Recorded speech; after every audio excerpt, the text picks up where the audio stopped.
we expect that you go out and pee to flush out bacteria.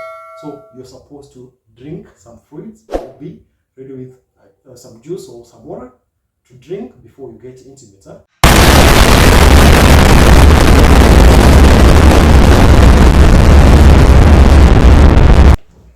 So what's up guys, welcome back to my YouTube channel. I hope you guys are doing good and welcome back to yet another episode of learning. So in today's video I'll be talking about one thing that I'm sure 100% sure that 99% of you are all aware and conversant with this topic. So in today's topic we'll be discussing more about sex, copulation, coitus, whatever name you give it, but that is what we'll be talking about. We'll not be talking about how to do it, but we'll be talking about routine things, routine practices, or things that you must put into consideration during, before, and after sex or intimacy or whatever name you give it. Okay? So why should there be these routine practices? The reason behind you having routine practices before, during, and after sex is to try and prevent infections that we talked about in the previous episode.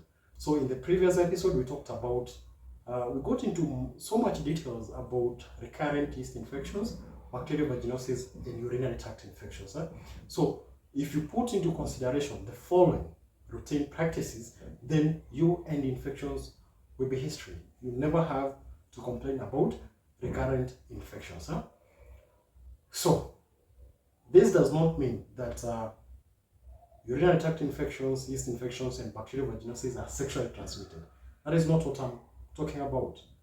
But if you watched the previous video or episode, I said that these infections are not sexually transmitted, but sexual activity is likely to trigger these infections. So because we don't want triggering of infections through intimacy, which we say that sex should always be pleasurable, not bringing you infections, should never be painful, should never have discomfort.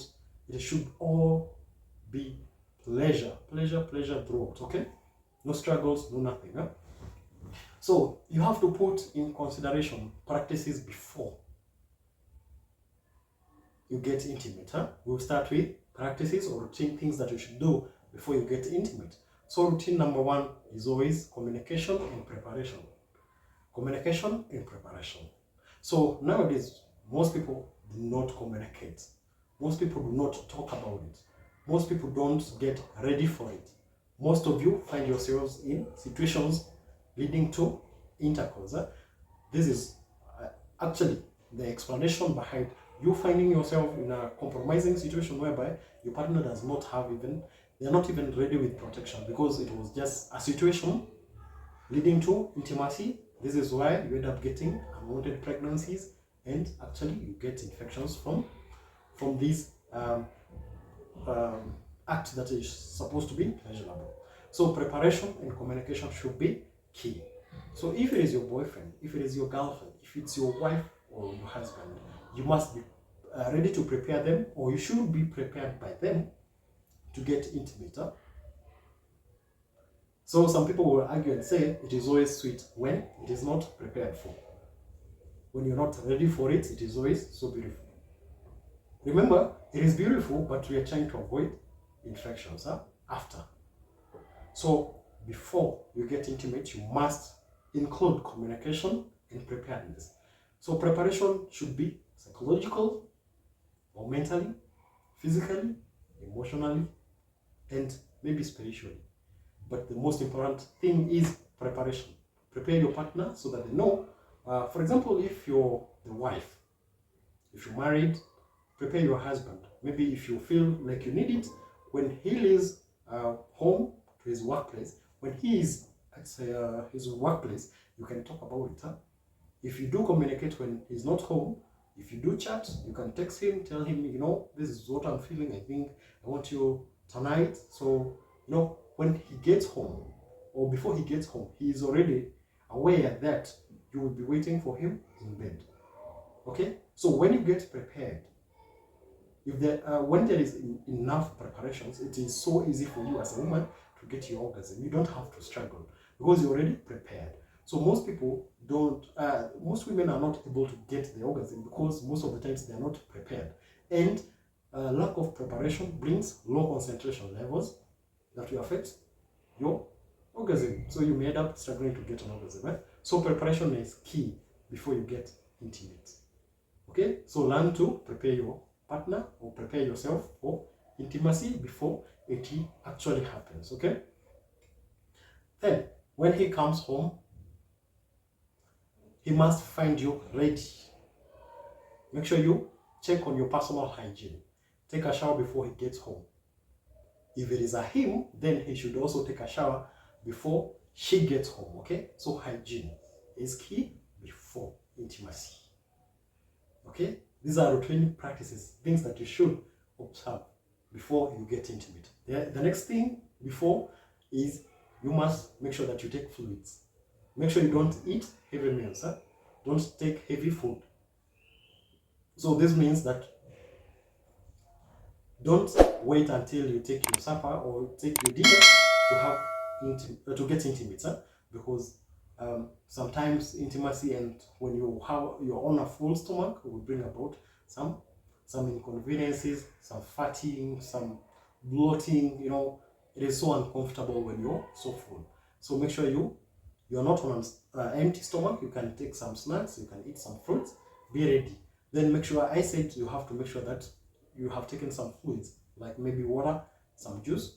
Be hydrated enough, because of course we all know that this is a nut that involves burning of calories. Burning of calories. So actually, for men burn about 101 calories every hour. So 101 calories in 60 minutes. So this means that a man burns about 4.9 calories per minute. So you understand that? So burning calories involve loss of energy and sweating a lot. So that means you should be hydrated. You should be ready, okay?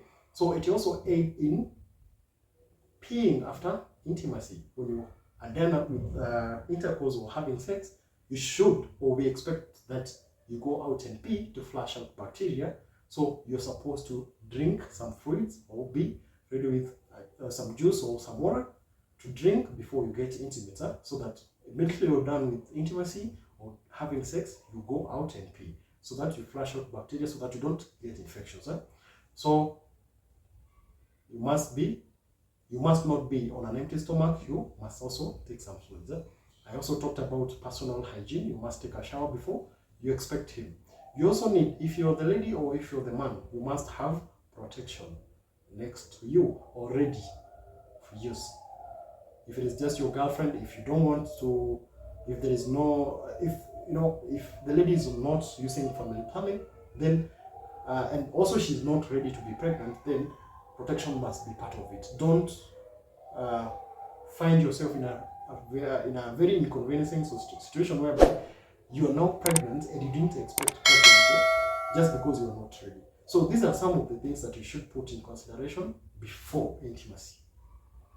Okay, let's move to during intimacy. What routine practices should you put in consideration? You have to make sure that your partner is well prepared, especially ladies. Men are always ready to have sex, but ladies are not always ready.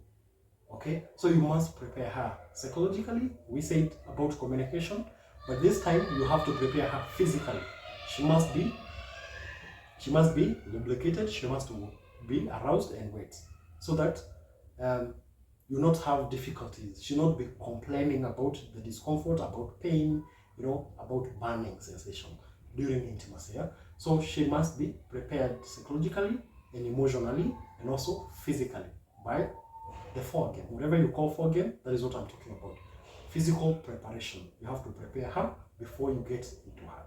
Okay? So during the same act, you have to make sure, if you don't want her to get pregnant, or if you're not ready to impregnate her, then you have to make sure that you use protection. If still she has been having an issue with the recurrent infections, for example, yeast infections, bacterial vaginosis, then you have to put on a condom. You have to use protection first, or to put on a protection to prevent those infections from coming back. Because I said in the previous episode that There are women who always complain that after intimacy or after I have sex, I always get these infections. So to prevent that, make sure that you are on a condom, okay? During the act, enjoy, but also remember, you should avoid shifting location. What do I mean by shifting location? If you're having vaginal sex, then you must avoid anal sex at the same time. So you should not be shifting from the V to the anal. You understand that? The anus. You should not be shifting. If you have to shift, then you have to make sure if you're using protection, you have to change on the condom. Don't use the same condom for vaginal sex and anal sex because you bring her infections after that session. Okay? If you're not on a condom, then you must not shift. If you have to do anal sex, then first start with vaginal sex, then do anal sex, but don't then again shift from the anal region or the anal sex to vaginal sex because it will bring about infections after that. Because you'll be carrying what we call E. coli from the anal region, the vagina, and that one will bring up very bad vaginal infections. Okay, so that is during intimacy. Then again, after intimacy, routine practices that you must put into consideration after having sex is one, peeing. Peeing is key. You have to go and pee. For both men and women, you have to make sure that you go out and pee. Why? To flush out bacteria. To flush out bacteria, that is trying to find a way into the urethra, into the genitourinary system, which will bring about some urinary tract infection. So when you go out and pee, you flush out that bacteria, and still make sure that you take more fluids or more water to make sure that you continue peeing frequently and to stay hydrated. Remember, it was a steamy session, so there was so much of sweating and losing of body fluids through sweating, so you need to replace the lost fluids. Okay, so drink plenty of water after intimacy. So I've said you pee, drink more fluids after intimacy. Then you have to make sure that you also discard. If you used protection, you have to roll that condom nicely using a piece of toilet paper or tissue paper. You roll nicely, then you discard. I don't know where you will discard, but of course you have to discard it safely. Okay, so you discard.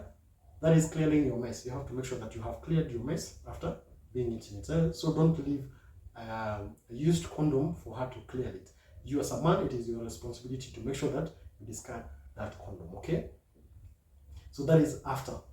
Still after, you have to make sure that you go and take a shower. If it is at night, then make sure you don't sleep without taking a shower. It is very important to clear the mess.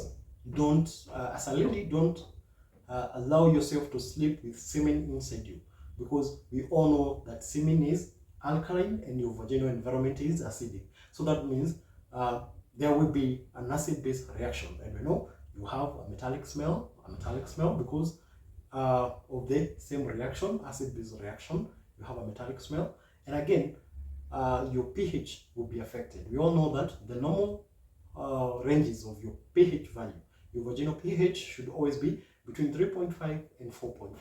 If it goes below 3.5, then it is a highly acidic environment, and you notice it because you even burn your own panties. You buy a new panty, goes for like 2 weeks, then you can notice it is getting worn out. So a highly acidic environment is not safer.